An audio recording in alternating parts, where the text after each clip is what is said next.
Initially, the wire mesh was like this, okay, which is gaudy. You see it right out of the window. So I removed this, do away with that. But I cut pieces off of it, and I ran a piece here going this way up and over, and here going up and over as well. Now I'm just going to secure the wire. They've been having issues with squirrels getting in, so we're going to stop that from happening for them. They're nesting. They find any way in they can to get out of the elements.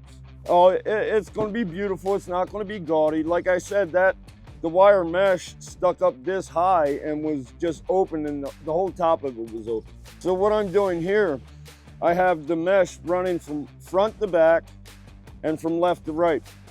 So what I'm doing now, I'm just wrapping this wire around, securing it so I don't have to make any penetrations on it. Do away with the gaudiness.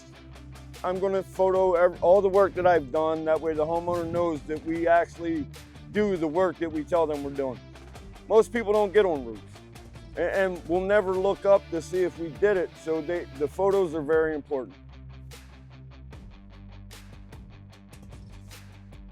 I tuned up all the pipes. I resealed around all the pipes, all the rooftop penetrations. Yeah, this storm collar was wide open. Water was just running straight down the tube and running into the house. You feel as though something's going on with animals or any type of critters, let us know.